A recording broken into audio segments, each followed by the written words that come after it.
Bem, pois, vamos fazer uma leitura sobre o recalcamento desse livro aqui do Luiz Alfredo Garcia Rosa, certo? Freud e o Inconsciente.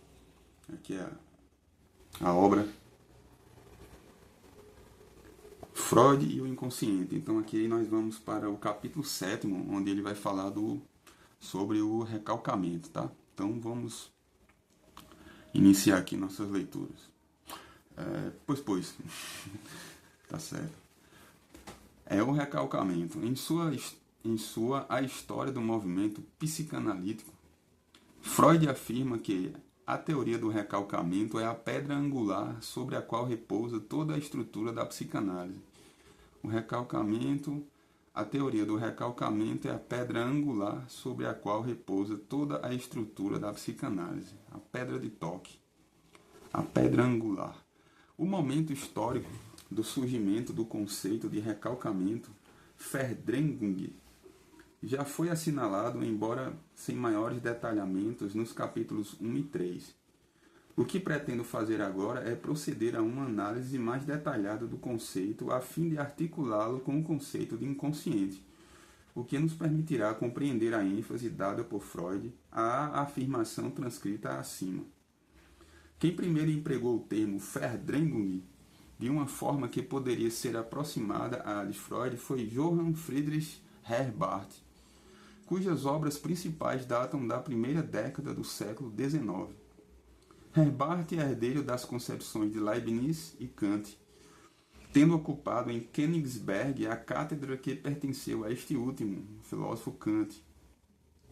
Crítico feroz do monismo espinosista, afirmava que o elemento constituinte da vida mental é a representação, Vorstellung, adquirida através dos sentidos. A representação ou ideia era por ele concebida de modo análogo ao de Leibniz, isto é, como uma mônada dotada de vis ativa, de uma força, Kraft, que faz com que ela lute por autoconservar-se. Nem todas as representações possuem a mesma força, embora todas procurem se manter quando confrontadas com as outras.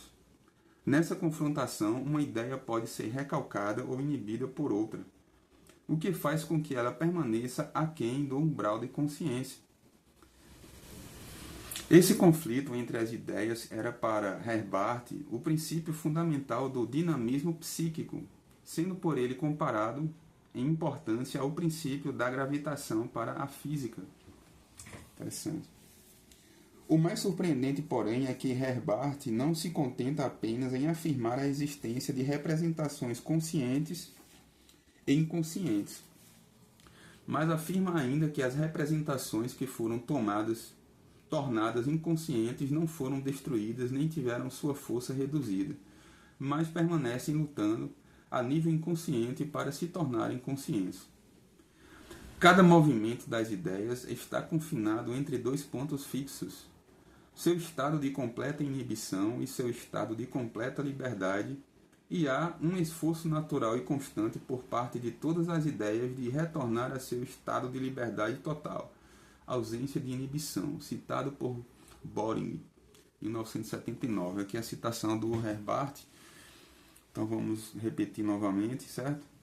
Cada movimento das ideias está confinado entre dois pontos fixos, seu estado de completa inibição e seu estado de completa liberdade, e há um esforço natural e constante por parte de todas as ideias de retornar a seu estado de liberdade total, ausência de inibição. O termo utilizado por Herbart para designar a expulsão de uma representação para aquém do umbral da consciência foi Verdrängung.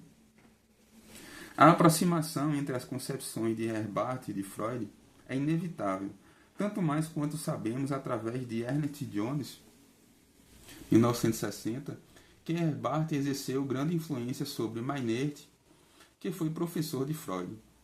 Claro está que isso não retira o mérito de Freud quanto à produção de seus conceitos fundamentais, o de recalcamento e o de inconsciente. Mas não podemos deixar de traçar, no plano de uma história das ideias, uma certa continuidade entre ambos. No plano de uma história das ciências, a psicanálise tem seu começo com Freud. Por maior que seja a semelhança entre a Verdrängung herbartiana e a freudiana, permanece o fato de que Herbart não fez do recalcamento o processo responsável pela clivagem da subjetividade em instâncias distintas. Os sistemas inconsciente e pré-consciente, consciente. Assim como não propôs estruturas e leis diferentes para cada uma delas. A concepção herbartiana do recalcamento e do inconsciente ainda se inscreve no quadro de uma psicologia da consciência, apesar do dinamismo que confere às representações, assim como ao papel desempenhado pelo conflito psíquico. Foi ao se defrontar com o fenômeno clínico da resistência e ao empreender a superação da teoria do trauma que Freud foi levado a produzir o conceito de recalcamento. A teoria do trauma, como já foi vista, admitia que as manifestações neuróticas seriam decorrentes de um trauma psíquico sofrido na infância provocado por um acontecimento em face do qual o indivíduo não teria tido condições de realizar a abreação. Impossibilitado de se defender do acontecimento de uma forma normal, o indivíduo empreende uma defesa patológica ou patogênica. O objetivo do procedimento hipnótico era possibilitar a revivência da experiência traumática e a consequente abreação do afeto ligado a ela. Quando Freud abandona a hipnose e solicita aos seus clientes que procurem se lembrar do fato traumático com o auxílio desse recurso, ele passa a se defrontar com um fato novo que era inteiramente ocultado pelo próprio método que empregava. A resistência por parte do paciente que se manifestava sob a forma de falha de memória ou de incapacidade de falar sobre o tema caso este lhe fosse sugerido. Essa resistência foi interpretada por ele como o sinal externo de uma defesa, Abwehr, cuja finalidade era manter fora da consciência a ideia ameaçadora. A defesa nada mais era do que a censura exercida pelo ego sobre a ideia ou conjunto de ideias que despertavam sentimentos de vergonha e de dor. A defesa nada mais era do que a censura exercida pelo ego sobre a ideia ou conjunto de ideias que despertavam sentimentos de vergonha e de dor. O que constitui defesa é, portanto, a impossibilidade de uma conciliação entre uma representação ou grupo de representações e o ego, o qual se transforma em sujeito da operação defensiva. Apesar de Freud ter empregado durante algum tempo Abwehr e Verdrängung de forma semelhante, a partir da interpretação dos sonhos, o termo recalcamento vai ganhando maior precisão conceitual enquanto defesa passa a ser utilizado de uma forma mais ampla e, portanto, mais vaga. No artigo de Verdrängung, de 1915, sobre a repressão, Freud define o recalcamento como o processo cuja essência consiste no fato de afastar determinada representação do consciente, mantendo-a à distância. O objeto do recalcamento não é, como veremos mais adiante, a pulsão propriamente dita, mas um de seus representantes, o representante ideativo, capaz de provocar desprazer em face das exigências da censura exercida pelo sistema pré-consciente e consciente. Antes de nos dedicarmos à análise da teoria do recalcamento, creio ser oportuno ressaltar ainda a confusão terminológica a que se prestou a Verdrängung freudiana e que foi acrescida à imprecisão conceitual decorrente do próprio Freud. Refiro-me aqui à confusão a que pode ser conduzido o leitor menos familiarizado com a teoria psicanalítica entre os termos recalcamento, Verdrängung, repressão ou supressão, Unterdrückung, negação ou denegação, Verneinung, recusa, Verleugnung e condenação, Verurteilung. Essa dificuldade pode, porém, ser facilmente superada pelo recurso ao vocabulário da psicanálise de Laplanche e Pontalet. O vocabulário da psicanálise. Laplanche e Pontalet, ok? Então, vários conceitos aí em alemão. Tem uma série de terminologias que Freud utiliza, então é preciso atentar para essa diferença. O recalcamento e os representantes psíquicos da pulsão. O recalcamento e os representantes psíquicos da pulsão. Apesar de Freud apontar o recalcamento como um dos destinos da pulsão,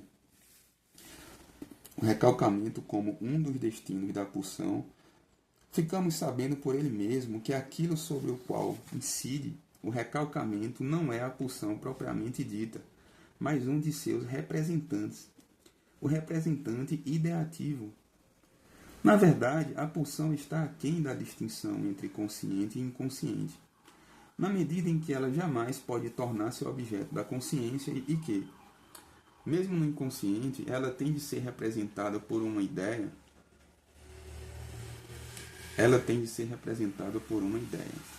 Além do mais, se a finalidade do recalcamento é evitar o desprazer, ficaria difícil explicar como é que a satisfação de uma pulsão poderia provocar desprazer.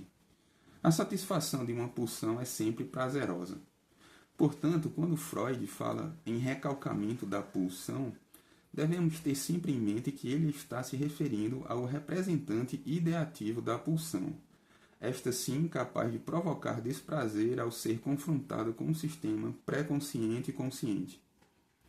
O outro representante psíquico da pulsão, o afeto, apesar de sofrer vicissitudes diversas em decorrência do recalcamento, não pode ele mesmo ser recalcado.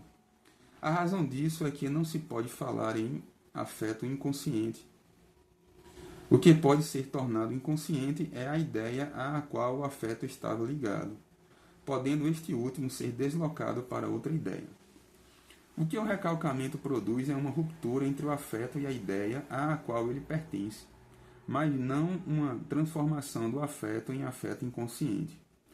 A rigor, afirma Freud, não existem afetos inconscientes, posto que um afeto inconsciente seria como que um sentimento que não fosse sentido como tal. Um afeto pode ser suprimido, isto é, inibido ou eliminado, mas não pode ser recalcado. Voltarei ainda a este ponto. Por enquanto, quero chamar a atenção para uma afirmação contida no início do artigo metapsicológico sobre o recalcamento. O recalcamento não é um mecanismo defensivo que esteja presente desde o início. Ele só pode surgir quando tiver ocorrido uma cisão marcante entre a atividade mental consciente e a inconsciente. Certo? O recalcamento não é um mecanismo defensivo que esteja presente desde o início. Ele só pode surgir quando tiver ocorrido uma cisão marcante entre a atividade mental consciente e a inconsciente. O recalcamento originário. Se o recalcamento não está presente desde o início, se ele é correlativo da cisão entre os dois grandes sistemas psíquicos, o inconsciente e o pré-consciente e consciente, o que havia antes dele? Quando Freud afirma que o recalcamento só está presente a partir da divisão entre inconsciente e pré-consciente e consciente, a afirmação faz pleno sentido na medida em que sabemos que ele é um mecanismo do qual lança não o sistema pré-consciente e consciente, para impedir que certos conteúdos do sistema inconsciente tenham acesso à consciência. A afirmação faz pleno sentido na medida em que sabemos que ele é um mecanismo do qual lança mão o sistema pré-consciente e consciente, para impedir que certos conteúdos do sistema inconsciente tenham acesso à consciência. Lança mão, aqui estava não mesmo o texto. Tá escrito, ficou errado, mas é lança-mão, tá? Portanto, não existindo o sistema pré-consciente e consciente, não existe ainda a instância recalcadora e, por decorrência, não existe o próprio recalque. Mas, por outro lado, quando perguntamos pelo que produz a cisão do psiquismo em dois sistemas distintos, obtemos como resposta que é o recalcamento. Há, pois, aqui uma certa confusão. Ou bem o recalcamento é um mecanismo do sistema pré-consciente, ou bem ele é o responsável pela cisão do psiquismo e, portanto, constituinte de cada um dos sistemas. Para resolver essa aparente contradição, Freud lança mão da distinção entre recalcamento originário, Urverdrehung, e recalcamento propriamente dito, Verdrehung, o posterior, Nachdrängen. Na análise do caso de Schreber, Freud distingue 3 fases no processo de recalcamento e essa distinção permanece, com pequenas alterações. No artigo Metapsicológico de 1915, são elas a fixação, o recalcamento propriamente dito e o retorno do recalcado. A fixação, o recalcamento propriamente dito e o retorno do recalcado. Essa primeira fase, a da fixação ou inscrição, Niederschrift, que ele vai denominar recalcamento originário. Já no texto sobre Schreber, Freud apontava a fixação como a precursora e condição necessária de todo recalcamento. A fixação como a precursora e condição necessária de todo recalcamento. E a descrevia como sendo um mecanismo segundo o qual a pulsão era inibida em seu desenvolvimento e permanecia fixada num estágio infantil, mantendo-se inconsciente, não no inconsciente recalcado, pois este ainda não se constituiu. No artigo de Verdrehung, o ponto de vista adotado por Freud sobre a questão é menos genético e o termo inscrição é mais apropriado para designar o recalque originário. Inscrição. Temos motivos suficientes para supor que existe um recalcamento original. Uma primeira fase do recalcamento, que consiste em negar a entrada no consciente ao representante psíquico ideacional da pulsão. Com isso, estabelece-se uma fixação. A partir de então, o representante em questão continua inalterado e a pulsão permanece ligada a ele. Aqui, como no artigo sobre o inconsciente, o que é ressaltado é a fixação da pulsão num representante ideativo e sua inscrição num registro inconsciente. É, porém, na análise do caso O Homem dos Lobos, que podemos retirar o que há de mais esclarecedor em Freud sobre o recalcamento originário. O caso do Homem dos Lobos foi escrito no inverno de 1914 e 1915, sendo, portanto, contemporâneo aos escritos que compõem a metapsicologia. É o mais longo e minucioso relato que Freud faz de um caso clínico e pretendo retirar dele apenas o que me interessa para a clarificação do problema do recalcamento originário. O paciente é um jovem russo que procurou Freud para um tratamento analítico por se sentir inteiramente dependente das outras pessoas e incapacitado para a vida. Sua infância foi atravessada por uma histeria de angústia que teve início por volta dos 4 anos e que se transformou numa neurose obsessiva que durou até a idade de 10 anos. A histeria de angústia se apresentava sob a forma de fobia de um animal e a neurose obsessiva tinha um conteúdo religioso. O período de tratamento durou de fevereiro de 1910 a julho de 1914. Durante os primeiros anos, quase não houve alteração no quadro clínico do paciente, que resistia ao tratamento defendendo-se através de uma atitude gentil e ao mesmo tempo autossuficiente.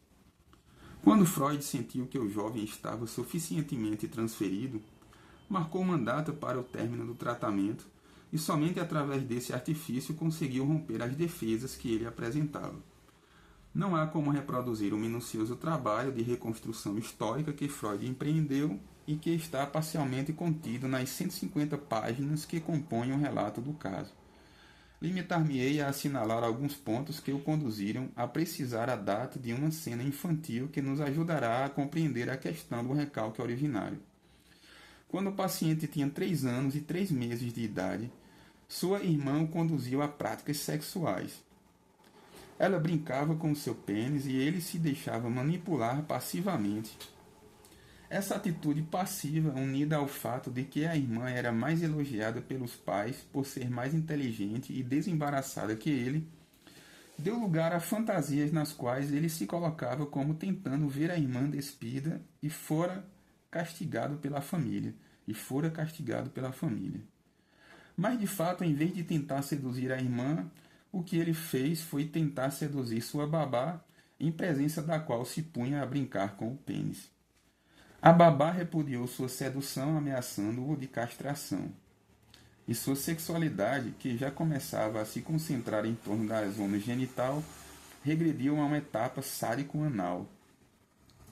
Repudiado pela babá, o menino voltou sua sexualidade para o pai, a quem provocava constantemente para que este o castigasse e ele pudesse obter uma satisfação sexual masoquista. Essa fase de mau comportamento foi seguida de uma outra em que predominavam os sinais de neurose, e o limite entre uma fase e outra foi demarcado por um sonho que foi o material a partir do qual Freud reconstruiu a história do rapaz e cuja interpretação foi um empreendimento que durou vários anos. Foi o seguinte o relato do sonho fornecido pelo paciente. Sonhei que era noite e que eu estava deitado na cama. Meu leito tem o pé da cama voltado para a janela. Em frente da janela havia uma fileira de velhas nogueiras. Sei que era inverno quando tive o sonho e de noite. De repente a janela abriu-se sozinha e fiquei aterrorizado ao ver que alguns lobos brancos estavam sentados na grande nogueira em frente da janela. Havia 6 ou 7 deles. Os lobos eram muito brancos e pareciam-se mais com raposas ou cães pastores, pois tinham caudas grandes, como as raposas, e orelhas empinadas como cães quando prestam atenção a algo. Com grande terror, evidentemente, de ser comido pelos lobos, gritei e acordei. Minha babá correu até a minha cama para ver o que me havia acontecido. Levou muito tempo até que me convencesse de que fora apenas um sonho. Tivera uma imagem tão clara e vívida da janela a abrir-se e dos lobos sentados na árvore. Por fim acalmei-me e senti-me como se houvesse escapado de algum perigo e voltei a dormir.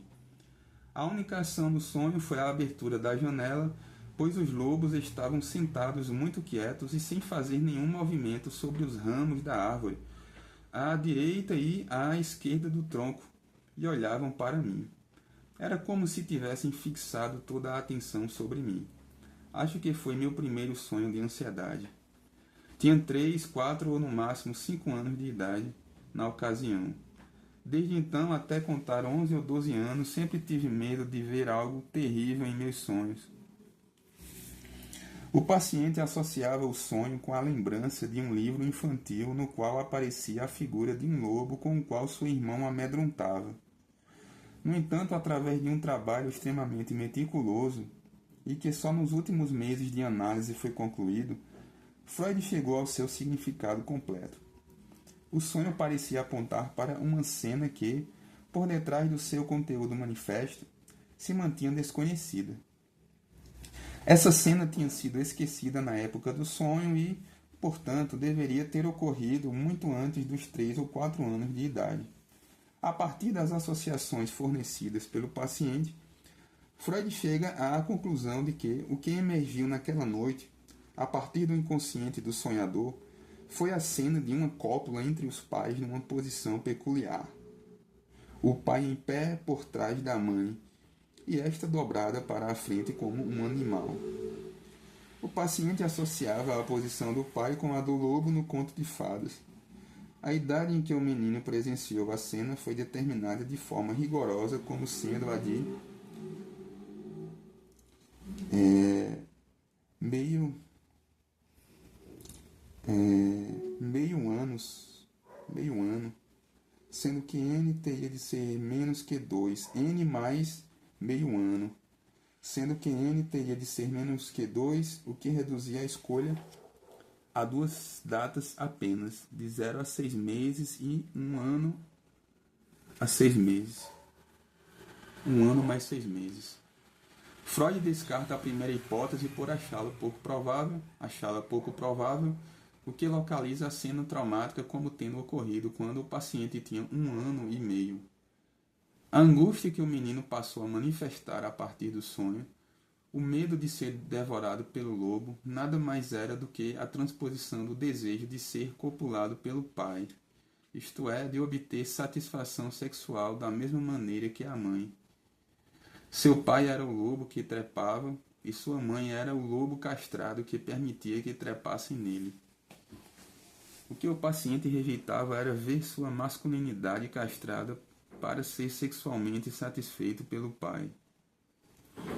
O fato importante a se destacar nessa análise é a de que foi apenas a partir do sonho que o menino compreendeu o significado da cena primária que havia presenciado 2 anos e meio antes, e que mesmo no sonho o que foi vivido por ele não foi a cena em si, mas a cena dos lobos trepados na árvore. De fato, a cena do coito entre os pais nunca foi evocada, ela foi reconstruída por Freud a partir do relato do sonho e das associações do paciente. Quando Freud afirma que somente a partir dos 4 anos o paciente compreendeu o significado da cena primária, ele não está dizendo que a cena foi recordada pelo paciente, mas sim que, a partir do sonho, a cena ganhou significado traumático. É a partir desse ponto que podemos entender o significado do recalque originário para Freud. Quando a cena foi presenciada pela criança na idade de 1 ano e meio, ela não teve valor traumático. O que se deu foi sua inscrição no inconsciente não recalcado. Freud é bem explícito quanto a isso, tanto que, ao dizer que, por ocasião do sonho, o menino compreendeu o significado do processo, ele faz a seguinte observação. Quero dizer que ele o compreendeu na época do sonho, quando tinha 4 anos e não na época da observação. Recebeu as impressões quando tinha 1 ano e meio. Sua compreensão dessas impressões foi protelada, mas tornou-se possível na época do sonho devido ao seu desenvolvimento, às suas excitações e pesquisas sexuais. Na verdade, o que possibilitou ao menino compreender o significado da cena não foram suas excitações e pesquisas sexuais, mas seu ingresso no universo simbólico. Até então havia o que Lacan denomina efração imaginária, isto é, uma inscrição no domínio do imaginário, sem que houvesse por parte da experiência uma eficácia psíquica. Ela não era ainda dotada de significação, o que vai acontecer somente após a sua integração, através da linguagem, no sistema simbólico do sujeito. Lacan, 1979. Página 220. Interessante, né? Na verdade, o que possibilitou ao menino compreender o significado da cena não foram suas excitações e pesquisas sexuais, mas seu ingresso no universo simbólico. Até então havia o que Lacan denomina infração imaginária, isto é, uma inscrição no domínio imaginário sem que houvesse por parte da experiência uma eficácia psíquica. Ela não era ainda dotada de significação, o que vai acontecer somente após sua integração através da linguagem no sistema simbólico do sujeito. Essa retroatividade do simbólico em direção ao imaginário não se faz sobre qualquer material da experiência, mas sobre aquele que, por não poder ser dotado de significação, não pôde ser vivido. Tal é o caso do coito entre os pais presenciado pelo paciente de Freud. Na época em que a experiência se deu, ela não pôde ser dotada de significação, o que não impediu que se fizesse sua inscrição no inconsciente. Essa inscrição é que vai ser objeto de reintegração em função do simbólico. A essa reintegração de uma experiência passada em função do desenvolvimento do sujeito, Freud se refere com o termo nachträglich, que designa essa posterioridade conferindo eficácia causal a uma experiência que até então estava apenas inscrita no inconsciente sem uma significação correspondente.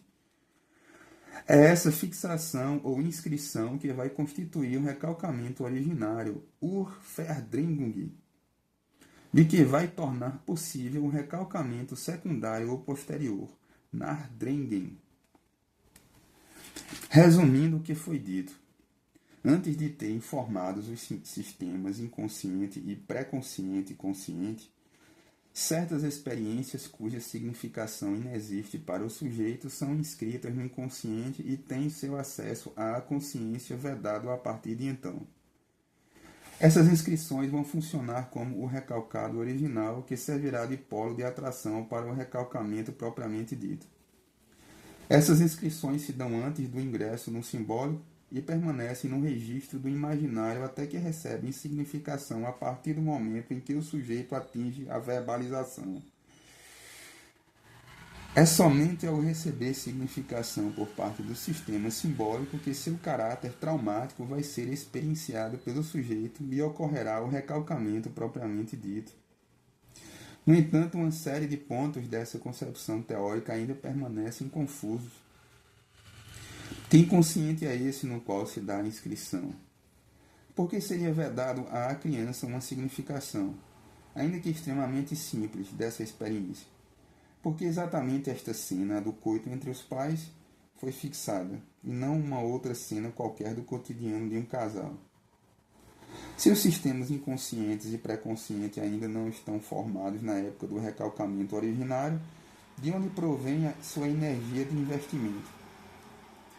Um trabalho publicado em 1926, Freud declara que muitíssimo pouco se sabe até agora sobre os antecedentes e as fases preliminares do recalcamento. Muitíssimo pouco se sabe até agora sobre os antecedentes e as fases preliminares do recalcamento. Mas na conclusão da análise de O Homem dos Lobos, ele levanta algumas hipóteses cujo matiz filosófico é por ele mesmo reconhecido. Cujo matiz filosófico é por ele mesmo reconhecido. Vale a pena transcrever 2 trechos dessa conclusão.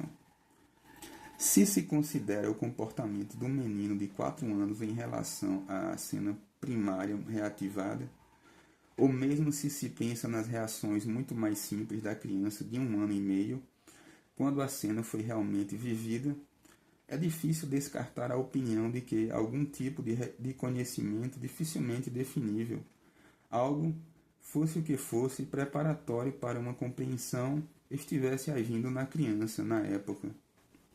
Freud compara esse algo ao instinto dos animais, algo filogeneticamente adquirido na vida mental e que, apesar de não estar restrito ao comportamento sexual, estaria intimamente ligado a ele. Esse fator instintivo, seria então o núcleo do inconsciente, um tipo primitivo de atividade mental que seria depois destronado e encoberto pela razão humana quando essa faculdade viesse a ser adquirida. E concluiu em seguida: o recalcamento seria o retorno a esse estádio instintivo.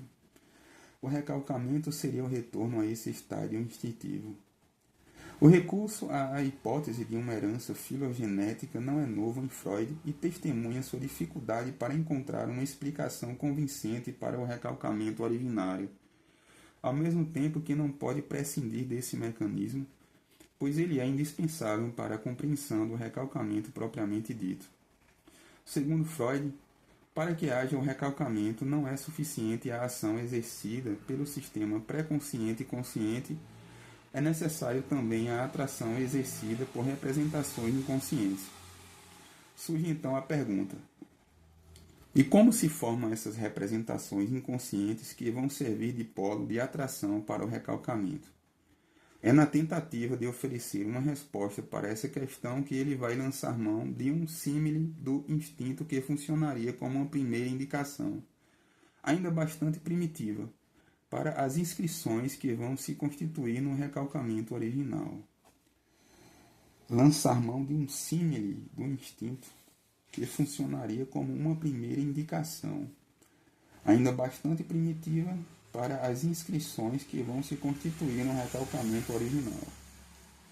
Essa hipótese permite ainda a Freud oferecer uma tentativa de solução para a questão econômica do recalcamento originário. Já vimos que a energia de investimento necessária a esse mecanismo não poderia ser proveniente nem do sistema inconsciente, nem do pré-consciente consciente, já que eles ainda não estão formados por ocasião do recalque originário. O recurso ao superego como instância recalcadora também não é sustentável, pois seu aparecimento é posterior. O que ocorre no recalcamento originário não é, pois, nenhum investimento por parte do inconsciente, nenhum desinvestimento por parte do pré-consciente e consciente, mas um contra-investimento. O contra-investimento, escreve Freud, é o único mecanismo do recalque originário. O contra-investimento, escreve Freud, é o único mecanismo do recalque originário. No caso, a noção de contra-investimento está sendo utilizada para designar uma defesa contra um excesso de excitação proveniente do exterior, capaz de romper o escudo protetor contra os estímulos. Como esse contra-investimento não pode ter sua origem no superego nem nos sistemas inconsciente ou pré-consciente e consciente, que, como já foi visto, não estão ainda formados por ocasião do recalque originário, ele só pode ser originário de experiências excessivamente fortes. É para tentar explicar por que a visão de uma criança de 1 ano e meio de coito entre os pais é uma experiência excessivamente forte, apesar de a criança não dispor ainda de um sistema simbólico que confira significação à cena, que Freud faz apelo a esse conteúdo filogenético análogo ao instinto animal, que seria o informador arcaico dessas primeiras experiências. Informador arcaico dessas primeiras experiências. É esse quase instinto ou quase pulsão, entidade mítica perigosamente próxima dos arquétipos junguianos, que vai constituir o núcleo embrionário do futuro sistema inconsciente, dotado de significantes elementares que funcionarão como polos de atração para o recalque secundário. Laplanche vê a necessidade de se desdobrar o recalcamento originário em 2 momentos. Laplanche e Leclerc. No primeiro momento ou primeiro nível de simbolização, haveria apenas uma rede de oposições significantes sem que nenhum significado particular estivesse preso a ela. É o zero e o A no exemplo do Fort-da. O O e o A no exemplo do Fort-da. Um segundo momento ou segundo nível de simbolização seria caracterizado pela ancoragem dessas oposições significantes no universo simbólico. Ancoragem dessas oposições significantes no universo simbólico. Esse segundo momento é o que corresponderia ao recalcamento original de Freud, e, portanto, o que criaria o inconsciente. Para Leclerc, o primeiro momento, ou primeiro nível de simbolização já caracterizaria o recalcamento original. Para ele, o surgimento do inconsciente resultaria da captura da energia pulsional nas malhas do significante. E essa captura ocorreria já a partir da primeira oposição significante. A oposição O-A do Fort-da seria o recalcamento original e assinalaria o momento de constituição do inconsciente. O Fort-da. Sobre a natureza do conteúdo do recalque originário, Freud nos revela que ele é constituído de representantes da pulsão. Esses representantes são imagens de objetos ou de algo do objeto que se inscrevem nos sistemas mnêmicos. Reduzem-se ao imaginário e, sobretudo, ao imaginário visual, por oposição à representação de palavras que é característica do sistema pré-consciente e consciente. Portanto, aquém do simbólico, da linguagem, lugar privilegiado da psicanálise, situa-se o imaginário. Aquém do imaginário situa-se o impensável, a pulsão. Os significantes elementais do inconsciente são esses representantes imagéticos da pulsão e não a pulsão propriamente dita. Esta fica remetida a um lugar mítico do qual já se pode falar por metáforas. Não é sem razão que Freud declara que a teoria das pulsões é a sua mitologia. A psicanálise começa a partir do momento em que levamos em consideração os representantes da pulsão nos registros do imaginário e do simbólico, isto é, no espaço da subjetividade. A psicanálise começa a partir do momento em que levamos em consideração os representantes da pulsão nos registros do imaginário e do simbólico, isto é, no espaço da subjetividade. Agora nós vamos para o recalcamento originário, o recalcamento secundário. Agora o recalque secundário. Quando na análise do caso Schreber, Freud distingue as 3 fases do recalcamento, ele descreve a segunda fase, a do recalque secundário, como sendo constituída por um processo essencialmente ativo, por oposição ao recalcamento primário, que é de natureza mais passiva. Não fica muito claro a que está se referindo ele quando fala num caráter passivo do recalque originário. O que fica evidente é que este último é condição necessária para que ocorra o recalcamento secundário, ou recalcamento propriamente dito. Escreve ele. Na realidade, o recalcamento propriamente dito é uma pressão posterior, Nardringen. Além disso, é errado dar ênfase apenas à repulsão que atua a partir da direção do consciente sobre o que deve ser recalcado.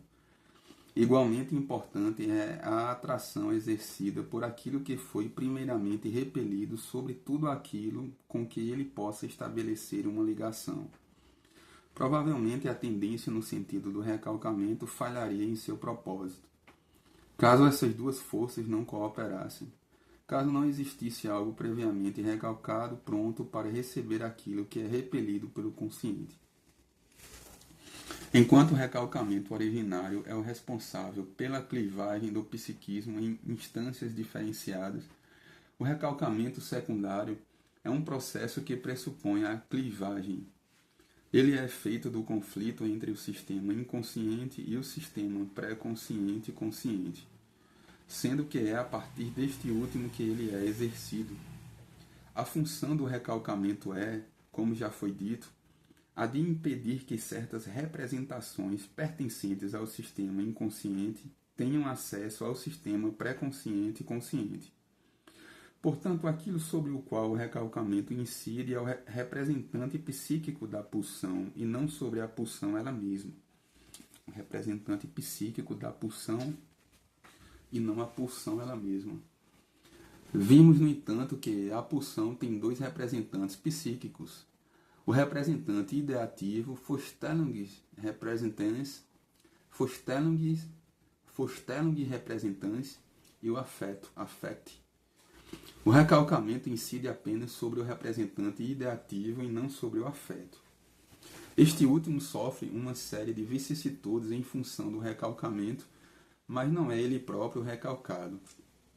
O que é recalcável é o representante ideativo ao qual um afeto está ligado, mas o afeto não pode tornar-se inconsciente. Isso, porém, já foi visto no início deste capítulo e não há necessidade de ser enfatizado novamente. Me interessa ver agora o que acontece ao representante ideativo que é objeto de recalque.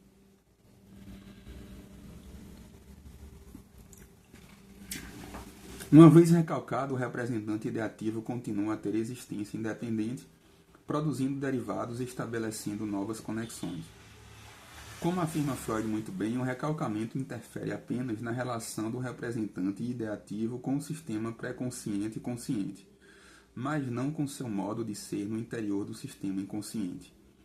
Se alguma influência existe, é a de possibilitar ao representante ideativo desenvolver-se mais profusamente e estabelecer articulações mais numerosas, exatamente pelo fato de ele estar livre da influência consciente pelo efeito do recalcamento. Ele prolifera no escuro, escreve Freud, e assume formas extremas de expressão que, uma vez traduzidas e apresentadas ao neurótico, irão não só lhe parecer estranhas, mas também assustá-lo. É evidente que, se o recalcamento é uma defesa do sistema pré-consciente, ele vai afetar não só o representante ideativo da pulsão, mas também seus derivados. E estes serão tanto mais afetados quanto mais próximos se encontrem do representante em questão. No entanto, por um raciocínio inverso, podemos admitir que, se alguns desses derivados se encontram suficientemente afastados do representante original, eles conseguem escapar à censura e ter acesso à consciência. Essa distância do derivado em relação ao representante recalcado é marcada sobretudo pelo grau de sua distorção. É o caso, por exemplo, do sonho, que por efeito da elaboração onírica consegue acesso à consciência sem que seu caráter ameaçador seja percebido pelo sonhador. A importância desses derivados para a prática psicanalítica é extrema, pois é através deles que o analista pode ter acesso ao material recalcado. Ao executarmos a técnica da psicanálise, continuamos exigindo que o paciente produza, de tal forma, derivados do recalcado. A chamada regra fundamental, sobre a qual se institui a situação analítica, nada mais é do que um convite a que o analisando produza derivados do recalcado que, por sua distância no tempo ou pela distorção a que foram submetidos, possam romper a censura e servir de acesso ao material inconsciente. Fazer associação livre é, dentro do possível, afrouxar a censura consciente e permitir que derivados, ainda que remotos, possam aflorar à consciência e ser comunicados a um analista. Cada derivado do recalcado tem sua vicissitude especial. Assim, um determinado derivado pode vir a constituir uma perversão, enquanto outro derivado constituirá uma obra de arte. Essa é a razão pela qual Freud afirma que o recalcamento é um processo não só individual, como também extremamente móvel. Além do mais, o recalcamento não é um processo que ocorre uma vez e daí por diante o destino do representante recalcado esteja definitivamente selado. Ele exige um dispêndio permanente de força, de tal forma que qualquer relaxamento poderá ter como resultado o afloramento do recalcado a nível da consciência. A imagem que poderíamos usar é a de uma pessoa preocupada em esconder um objeto de cortiça no fundo de um poço cheio d'água. Se ela não persistir segurando o objeto sob a água ou se não encontrar algo que o mantenha preso ao fundo, ele virá à tona. O recalcado, tal como o pedaço de cortiça do exemplo, exerce uma pressão contínua em direção ao consciente. Pressão essa que será tanto maior quanto maior for a catexia do inconsciente, e que necessita, para permanecer recalcado, de uma contrapressão constante do consciente. O êxito do recalcamento reside no equilíbrio dessas forças.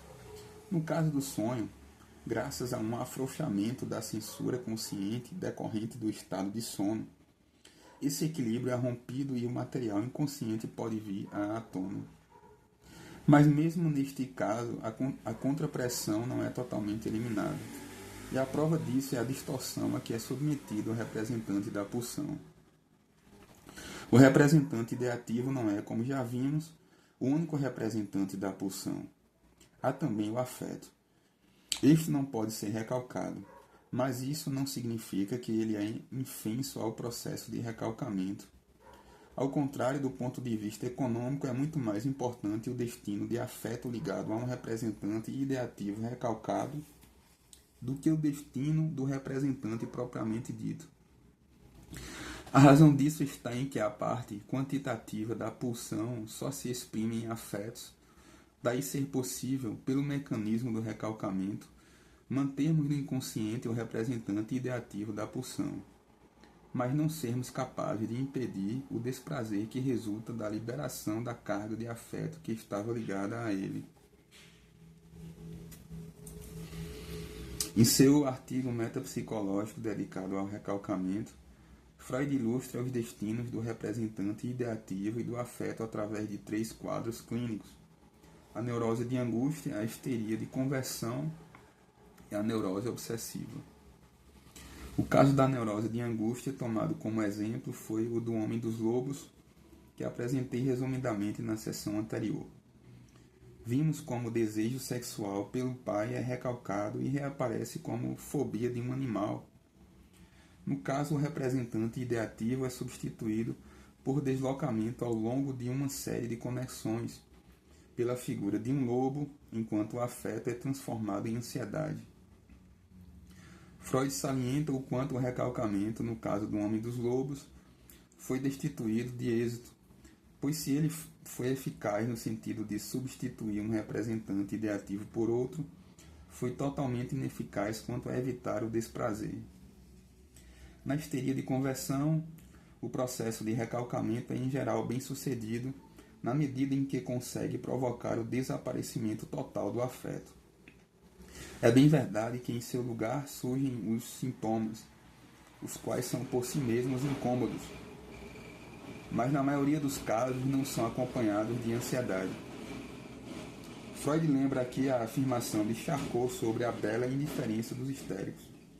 A bela indiferença dos histéricos em relação aos seus sintomas. Uma conversão bem-sucedida é, pois, uma garantia de ausência de ansiedade, já que provoca o desaparecimento completo da cota de afeto.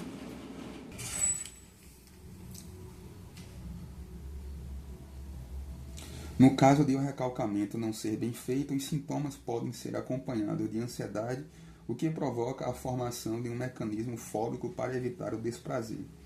No entanto, na histeria de conversão, o processo de recalcamento geralmente se completa com a formação do sintoma, não havendo necessidade de outros mecanismos complementares.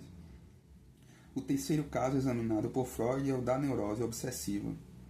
Nele, o recalcamento é inicialmente eficaz, isto é, o representante ideativo é substituído por deslocamento, provocando o desaparecimento do afeto.